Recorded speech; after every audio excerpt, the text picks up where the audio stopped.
सभी को प्रणाम। हम कर रहे हैं एक दिव्य देव ध्यान, मैं क्या हूँ। आइए नेत्र बंद करें, परमपिता का आवाहन करें, गुरु सत्ता का आवाहन करें और भावना करें कि उनका दिव्य प्रकाश हमारे मन के नेत्रों को खोल रहा है। हमारा मन हमारा मित्र बन चुका है और अब हम इस दिव्य यात्रा पर सहजता से चल पा रहे हैं। नित नया अपने भीतर का दिव्य प्रकाश अनुभव कर पा रहे हैं। इसी भावना के साथ गायत्री मंत्र के प्रकाश को अपनी चेतना में सर्वत्र फैलते हुए अनुभव करें। भावना करें कि गायत्री मंत्र का ये प्रकाश अनंत लोगों के जीवनों को प्रकाशित कर रहा है। ओम भूर्भुवः स्वाहा तत्सवितुर्वरेण्यं भर्गो देवस्य धीमहि धियो यो नः प्रचोदयात्। एक सुंदर ध्यान, एक सुंदर स्वाध्याय गुरु कृपा से हो रहा है। आइए भावना करते हैं कि हम सबके हृदय में वो गुरु शक्ति विराजित है और जो हम सुन रहे हैं या जो कहा जा रहा है वो सब गुरु की वाणी है, गुरु की लीला चल रही है हम सबको दिव्य देव मार्गदर्शन करने के लिए। इसी भावना के साथ स्वाध्याय को आगे बढ़ाएंगे। पिछले 2 ऑडियो में या एक ऑडियो जो भी आपके पास आया होगा, हो सकता है उसे 2 पार्ट में डिवाइड कर दिया गया हो अब तक, उसमें हमने समझा कि हमारा व्यवहार कैसे बनता है। अगर हम व्यवहार बनने के मूल को पकड़ लें तो फिर हमारी हर समस्या का समाधान मिल जाएगा। क्योंकि कैसी भी समस्या हो, कोई भी समस्या हो, समाधान भीतर है। हम बाहर से कुछ भी परिवर्तित नहीं कर सकते, ना हम दूसरों को बदल सकते, ना हम परिस्थितियों को बदल सकते, ना हम सिचुएशंस को बदल सकते, लेकिन हमारी आंतरिक शक्ति तो हमारे ही पास है। हम उस आंतरिक शक्ति तक तो जा सकते हैं और उस तक जाने के लिए हमें अपने ऊपर की लेयर्स को हटाना पड़ेगा और उसके लिए अपने हर व्यवहार के मूल को जानना पड़ेगा, अनुभव करना पड़ेगा, चिंतन करना पड़ेगा। और यही बात गुरुदेव ने अभ्यास के लिए बोली। ऑडियो 47 में भी हमने यही बात करी थी कि अब बैठ जाओ, वो परम सत्ता आपके ऊपर कुछ दिव्य बरसाने वाली है और मन की उच्च कक्षा में आपको लेकर जाने वाली है। अपने सारे विचारों, अपने सारी भावनाओं पर विचार करो। द्वेष, क्रोध, ममता, ईर्ष्या, घृणा, ये सब भावनाएं मस्तिष्क में आती हैं, इनको जांच पड़ताल करो। तो अब इनको जांच पड़ताल करने का तरीका हमने व्यवहार को समझ लिया। आप कमेंट्स में लिखिए अगर आपको कोई कंफ्यूजन है, कोई प्रश्न है। बाद में एक साथ सारे प्रश्न लेने का प्रयास रहेगा। अब आगे गुरुदेव लिख रहे हैं कि हमको ये थैले के जैसे इन इमोशंस को, जिनकी आवश्यकता नहीं है, नॉन वॉन्टेड इमोशंस को हम क्यों अपने ऊपर लाद के रखें। किसी ने मुझे 10 साल पहले एक गाली दी, है ना, जीवन आगे बढ़ गया, हर इंसान सीख रहा है, उस मनुष्य ने भी कुछ सीखा, मैंने भी कुछ सीखा। 10 साल बाद वो चेहरा मेरे सामने आया तो उस चेहरे को देखकर मुझे वो गाली याद आ गई और वो गाली के साथ वो इमोशन भी याद आ गया। अरे इन्होंने मुझे 10 साल पहले गाली दी थी।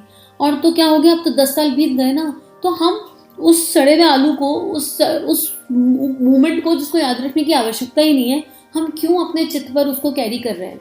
कितना कुछ याद रखने योग्य है, हम उसको तो याद रख नहीं पा रहे और जो याद रखने योग्य नहीं है उसको ढोए फिर रहे हैं अपने ऊपर। तो ये बोझ अब हमने अपने ऊपर से हमें उतार देना होगा। और जब हम इस तरह के बोझ अपने ऊपर से उतार देंगे नहीं तो सारी चीजें अपने आप हो जाएंगी स्वतः। हमने आत्मा पर ये बिना बात के बोझ डाल रखे हैं। याद रखने योग्य याद रखो, और याद रखने योग्य क्या है? केवल वो प्रभु। जिन 7 लोगों का चिंतन आप सबसे ज्यादा करते हो, आप उनके जैसे बन जाते हो। तो क्यों याद ना रखें हम विवेकानंद को, क्यों याद ना रखें हम भगत सिंह को, क्यों याद ना रखें हम गुरु शक्ति को, क्यों याद ना रखें हम माँ शबरी को, क्यों याद ना रखें हम माँ मीरा को, क्यों याद ना रखें हम कबीर दास जी को, क्यों याद ना रखें हम स्वामी रामकृष्ण परमहंस को। कितने ही लोग हैं याद रखने योग्य है, लेकिन हमको याद कौन रह रहा है? क्या आवश्यकता है याद करने की? जिनको याद करेंगे उनके जैसे बनते चले जाएंगे। तो हमारे पास बहुत कुछ है जिसके बारे में हम चिंतन कर सकते हैं। इसलिए आज ये संकल्प ले लीजिए कि अब अनावश्यक सारा चिंतन त्याग देंगे और याद रखने योग्य केवल अपने इष्ट का नाम है, उसको याद रखेंगे बस। और जब उसको याद रखेंगे तो उसके जैसे अपने आप बन जाएंगे। जिसका चिंतन करेंगे उसके जैसे बन ही जाएंगे एक ना एक दिन। अब इसे आगे पढ़ते हैं। उन मानसिक वस्तुओं को पृथक करने पर आप उन पर विचार कर रहे हो। इसी से यह सिद्ध होता है कि वे वस्तुएं आपसे पृथक हैं। पृथक तक की भावना अभ्यास द्वारा थोड़े समय बाद लगातार बढ़ती जाएगी और शीघ्र ही एक महान आकार प्रकट होगा। कितनी सुंदर बात इस पैराग्राफ में गुरुदेव बोल रहे हैं। अगर मैं अपने इमोशन को अलग करके, अपने से अलग करके उस पर चिंतन कर रहा हूं, इसका मतलब I am not that emotion. मैं वो भावना नहीं हूं। इसका मतलब ना मैं राग हूं, ना मैं द्वेष हूं, ना मैं क्रोध हूं, ना मैं प्रसन्नता हूं, ना मैं आनंद हूं। मैं कुछ भी नहीं हूं उनमें से, यानी मैं इन सबसे पृथक हूं। तभी तो इनके बारे में चिंतन हो रहा है, तभी तो हमें समझ में आ रहा है क्या रखने योग्य और क्या रखने योग्य नहीं है। तो अगर मैं इन सबसे अलग हूं तो इनको अलग करके अपने आप को देखने की आवश्यकता है कि फिर मैं कौन हूं और मैं क्या हूं। यानी जो चिंतन कर रहा है वो कोई और है और जिसका चिंतन किया जा रहा है वो कोई और है। यह मत सोचिए कि हम इस शिक्षा द्वारा यह बता रहे हैं कि भावनाओं का त्याग कैसे किया जाए। यदि आप इस शिक्षा की सहायता से दुर्वृत्तियों को त्याग कर सकने की क्षमता प्राप्त कर सको तो बहुत प्रसन्नता की बात है, पर हमारा यह मंतव्य नहीं है। हम इस समय तो यही सलाह देना चाहते हैं कि अपनी भली बुरी सब दुर्वृत्तियों को जहां की तहां रहने दो और ऐसा अनुभव करो, अहम इन सबसे परे एवं स्वतंत्र है। जब आप अहम के महान स्वरूप का अनुभव कर लो तब लौट आओ और उन वृत्तियों को जो अब तक आपको अपनी चाकर बनाए हुए थी मालिक की भांति उचित उपयोग में ले आओ। तो गुरुदेव क्या कह रहे हैं कि हम आपसे ये नहीं कह रहे कि आप भाव संवेदनाओं को त्याग दो। क्यों नहीं त्यागना भाव संवेदनाओं को? देखो, हमको प्रबुद्ध मन से, जो प्रबुद्ध मानस था, उससे अध्यात्म मानस की ओर बढ़ना है पहले, है ना। तो प्रबुद्ध मानस में भी दिव्य गुण आते हैं, संवेदना करुणा का भाव आता है, लेकिन अध्यात्म मानस का वो आदत है, उसका बाय डिफॉल्ट पार्ट है। प्रबुद्ध मानस कह देता है मैंने दया करी, मैंने करुणा करी, मैंने संवेदना दिखाई, कर्ता भाव रहता है।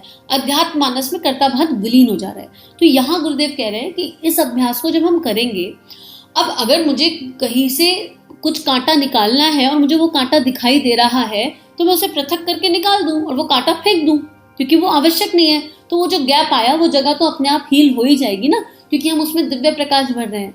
तो अब मुझे अपने हृदय के अंदर के सारे ब्लैक डॉट दिखाई दे रहे हैं और मैं उनसे सहजता से संवाद कर सकता हूँ। मैं कौन यहाँ पर? वो केंद्र।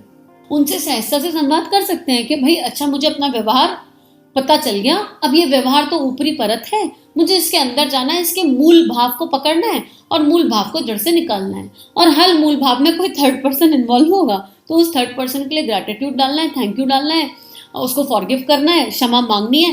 कार्मिक पैटर्न्स हैं जिनको सॉल्व करना है। इस पे किसी और दिन बात करेंगे, देखते हैं गुरुदेव आगे क्या बताएंगे, पर इसकी डिटेल में नहीं जाएंगे। लेकिन हाँ, ये जरूर कहूंगी कि इसको और डिटेल में समझना चाहते हैं अगर कार्मिक पैटर्न वाली चीज को, तो आत्मनिर्माण के सूत्र निज जीवन पे उसके 12 ऑडियोज हैं, देव परिवार चैनल पर हैं।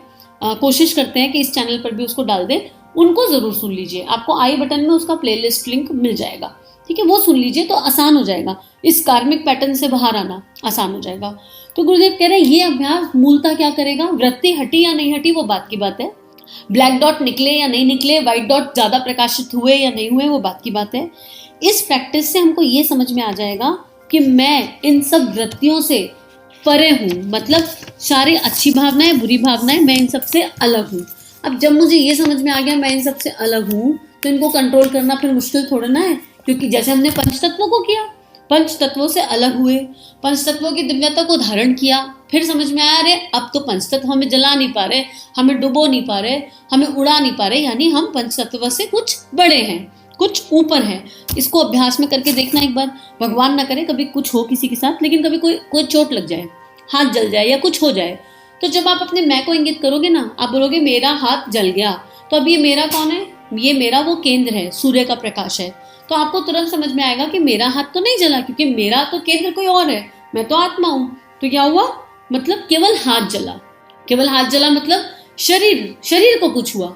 अब मैं ये शरीर नहीं हूं, तो दर्द का अनुभव किसे हो रहा है? इसका मतलब ये जो दर्द का अनुभव है, क्योंकि शरीर को मैंने अपना मान लिया इसलिए हो रहा है। तो जब आप ये प्रैक्टिस करोगे तो आपकी दर्द सहने की क्षमता बढ़ जाएगी। एक्चुअली दर्द का अनुभव होना ही बंद हो जाएगा धीरे धीरे अभ्यास के साथ। जैसे फिजिकल बॉडी में दर्द का अनुभव होना कम हो गया या बंद हो गया, ऐसे ही जब हम इसकी हायर प्रैक्टिस, ये वाली प्रैक्टिस करेंगे, तो जो इधर उधर की भावनाएं हैं उन भावनाओं का इम्पैक्ट होना बंद हो जाएगा। वो भावनाएं हमको स्पर्श नहीं कर पाएंगी, उनका इम्पैक्ट हमसे दूर चला जाएगा। हमको तुरंत समझ में आएगा कि ये जो लो हो रहा है, ये जो हाई हो रहा है, ये जो दुखी हो रहा है, ये जो सुखी हो रहा है, ये मैं नहीं हूं, मैं इससे बियॉन्ड हूं, ऊपर मेरी पहुंच इससे बहुत ज्यादा है, मेरी व्यापकता इससे बहुत ज्यादा है, and I am the controller of these emotions. फिर चाहे अच्छा इमोशन हो चाहे बुरा इमोशन हो, समता का भाव आ जाएगा, और उस समता के भाव में प्रेम बहुत हायर एंड पर आ जाता है। इतना प्रेम अंदर अंतःकरण में भर जाएगा, इसे धीरे धीरे जानेंगे, इतना प्रेम भर जाएगा कि जीवन आनंदमय हो जाएगा, फिर हर परिस्थिति में बस आनंद ही आनंद फील होगा। थोड़ा और आगे पढ़ते हैं। गुरुदेव लिख रहे हैं, अपनी वृत्तियों को अहम से पर अनुभव में पटकते समय डरो मत। अभ्यास करने के समय फिर वापस लौट के आओगे तो उनमें से अच्छी वृत्तियों को इच्छा अनुसार काम में ला सकोगे। अमुक वृत्ति ने मुझे बहुत अधिक बांध लिया, उससे खैचे छूट सकता हूँ, इस प्रकार की चिंता मत करो। ये चीजें बाहर की हैं, इनके बंधन में बंधने से पहले अहम था और बाद में भी बंधा रहेगा। ये बड़ी इंपॉर्टेंट बात है। इस पैराग्राफ में गुरुदेव एक्चुअली स्पिरिचुअल डिप्रेशन की बात कर रहे हैं। अगर ध्यान से देखा जाए, स्पिरिचुअल डिप्रेशन पर पूरा ऑडियो बना हुआ है, आत्मनिर्माण के सूत्र में आपको मिलेगा। जब हम इस यात्रा पर चलते हैं तो हमारा मन बड़ा लो हो जाता है। अरे यार, सुबह 4 बजे उठना चाहिए, हमें इतनी साधना करनी चाहिए, हमें ऐसा करना चाहिए, हमें वैसा करना चाहिए, और ये सब कुछ नहीं हो रहा तो हम लो हो जाते हैं। और कई बार इतना लो हो जाते हैं कि अपना आधे से ज़्यादा दिन इस लो इमोशन के साथ बिता देते हैं कि हम क्या नहीं कर पा रहे। हम ये क्यों नहीं जान पाते उस समय, हमारे मन में उस समय ग्रैटिट्यूड आना चाहिए कि एटलीस्ट मुझे ये समझ में तो आ रहा है कि क्या करने योग्य है और क्या मुझसे नहीं बन पा रहा। तो दोनों ही चीज़ों से अटैच नहीं होना है, राइट। गिल्ट उतना हो जो शक्ति बन जाए, और शक्ति बन के मेरे नए दिव्य संस्कार को जागृत कर दे। और नई आदत डालनी कैसी है, ये हमने पढ़ा है, हमें प्रवर्तमान समझ में आ गया। हमें पता है एक आदत बार बार रिपीट करने से डलती है, तो हार नहीं माननी है, चलते चलेंगे। और जब हम आध्यात्मिक मानस से सब कुछ करेंगे तो हम कर्म करेंगे पर फल की इच्छा नहीं करेंगे, क्योंकि कई जन्मों के संस्कार हैं। एक अवगुण, एक कोई बुरी आदत एक दिन में तो डेवलप हुई नहीं, पता नहीं कितने जन्मों की है, और इस जन्म में भी पता नहीं कितना अभ्यास कर लिया है। तो जो आदत बनने में 10 साल लगे, उसे ठीक होने में 10 महीने लग जाए तो क्या बुराई है, क्या दिक्कत है, परेशानी कहाँ है। हमेशा ये देखिए जब लो हो जाए कि क्या हम पहले दिन से आज कुछ बेटर हैं, और अगर आपको लगे आप पहले दिन से बेटर हो तो चिल मारो, ग्रैटिट्यूड डालो यूनिवर्स को, गुरु शक्ति को, अपने आप को, और आगे बढ़ो। तो गुरुदेव यहाँ पे यही कह रहे हैं कि जब ये अभ्यास करोगे तो ये मत सोचो अरे मैं कितना नीच हूँ, मैं कितना दीनून हूँ, मेरे अंदर तो ईर्ष्या का भी विकार है, मेरे अंदर तो वासना भी है, मेरे अंदर तो ये भी है, मेरे अंदर तो वो भी है, क्योंकि ये मेरा तुम हो ही नहीं। स्मरण रखो कि हम किस यात्रा पर जा रहे हैं। मेरे अंदर कुछ नहीं है, मेरा तो इंगित ही किसको कर रहा है। मेरा मतलब क्या है, वो दिव्य प्रकाश। मेरा मतलब क्या है, वो केंद्र।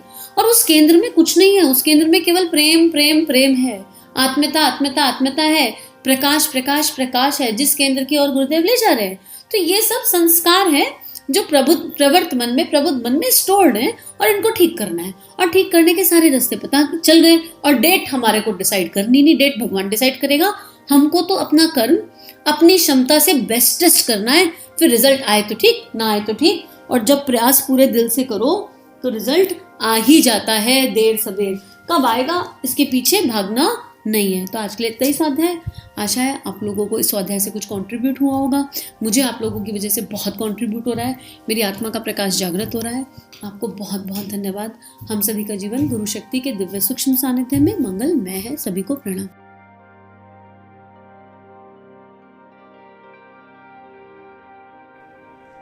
हमारे YouTube चैनल को सब्सक्राइब कीजिए और बेल आइकन पर क्लिक कीजिए ताकि आने वाली सभी वीडियो की नोटिफिकेशन आपको मिलती रहे। आप सभी को बहुत बहुत थैंक यू।